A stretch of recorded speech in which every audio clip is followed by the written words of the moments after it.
So you've completed 2 reading quizzes out of 8. You're 1/4 of the way done with reading quizzes. How much are the reading quizzes worth? All said and done, probably about 15%. Now, if you combine it with the final exam, 35% of your grade from testing is what we're calling it. So the final exam would be based on working college too, right? The final exam is going to be assuming that you've read all the works, that you've listened in every class, that you've taken notes in every class, and that you can recall all that information. And if all of that is true, you will probably get an A. If any one of those things is not true, grade lowers. And for every one of those things that continues to not be true, the grade will be lowered even more. So, for instance, from last class, if I were to give you a series of questions in the final exam, which will actually be Scantron, although it will have essay questions intermixed. If I was to give you some questions from last class, some of the multiple choice questions would involve things like dates on our timeline. So if I said, Vince, when was the most likely, when was Beowulf written? Between 700 and 1000 AD. Awesome. So in our timeline, we'll just say 500 is our fall of Rome. And when does William the Conqueror enter the scene? 1066. Nicely done. And roughly when does the Renaissance begin? 1500. And what invention ushered that in? Printing press. Okay, so this is our timeline, pretty basic. And really the separation here is Old English and Middle English. You really only have one work of literature from each time period. What goes here? Beowulf. Beowulf, My Wolf, and here we have what? Canterbury. Who wrote Canterbury Tales?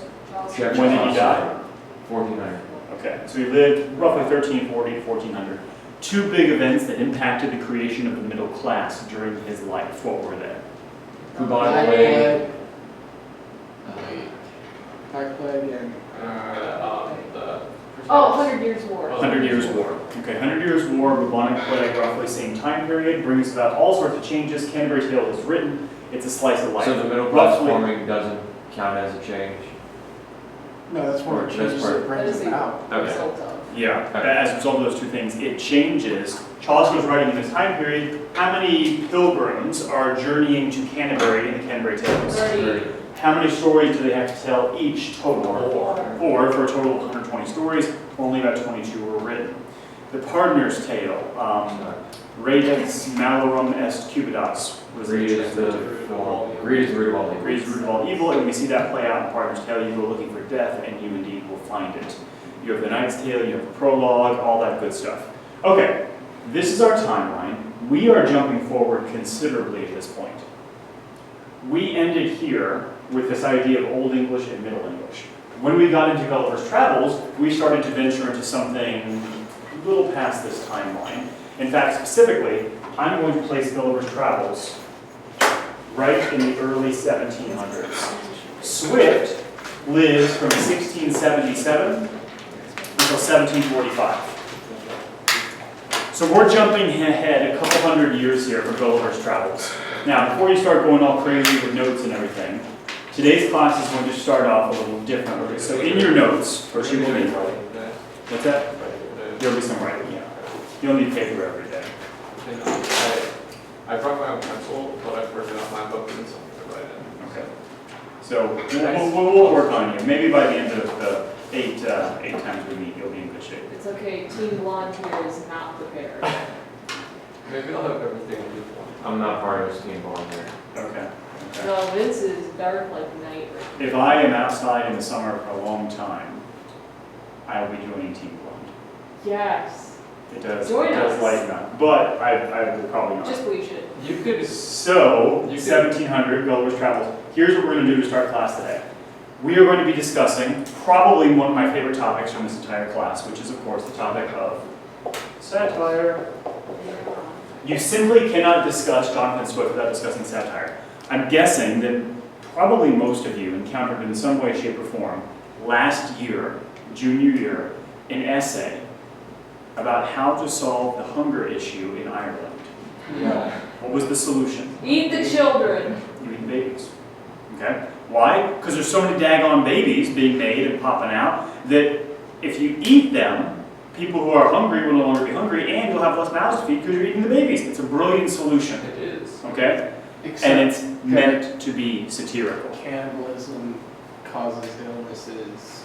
That's true. At this time, they wouldn't have been as concerned about that.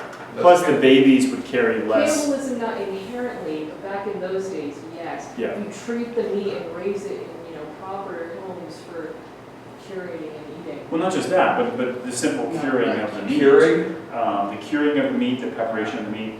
Nonetheless, people read Swift's work and were furious.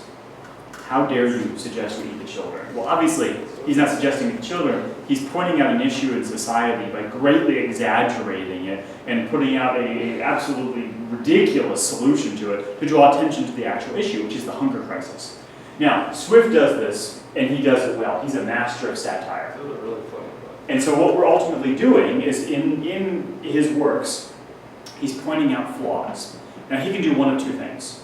He could write a book saying, England's government is messed up. The people are kind of dumb. I really don't like public officials. I think humans are stupid. Yada, yada, yada.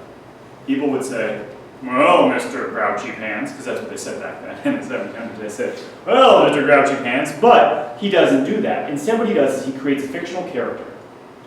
And the fictional character loves England.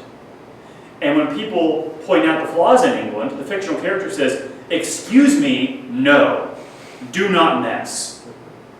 And what happens is quite brilliant. Because the people who see through the facade say, oh, Jonathan Swift, here we go, mocking all these wonderful things again. The people who don't see through the facade agree with Gulliver, and they're like, that's right, don't mess with England. Don't mess with us, we're amazing and everything. He creates layers of satire. So what we're going to do today is we're going to start with a crash course in satire. And we're going to do this via my favorite mode of satire in today's society, which is, of course, The Onion. I recommend to all my students that they watch The Onion and they read The Onion. Nothing will better prepare you to detect humor in literature than this particular source. The Onion has recently started a series of videos, and we're going to watch a few of them today. We're going to start with something that's not The Onion, but what I want you to do on your sheet of paper is number each of the videos that we watch and come up with a keyword. So for instance, the first one would be dangerous minds. And next to that, and this is the hard thing, whenever you discuss humor and you analyze a joke, it ruins the joke.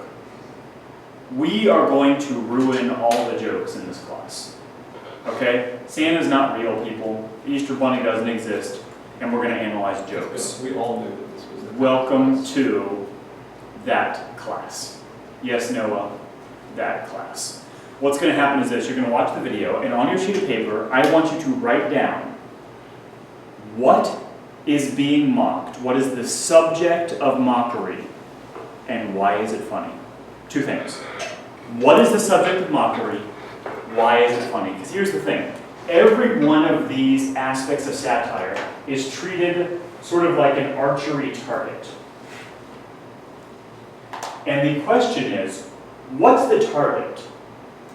Sometimes we may watch something or see something and come to a different conclusion of what the target is. But we as a class need to agree, this is what's being targeted in this piece of satire. So, I'm just going to have you number these videos, keywords, whatever. Number one, what's the target? Number two, why is it funny? So what and why? We are going to watch all of them and then discuss them all. Okay? So just sit back, relax, enjoy. We'll watch them. The discussion will follow. What if it's not funny?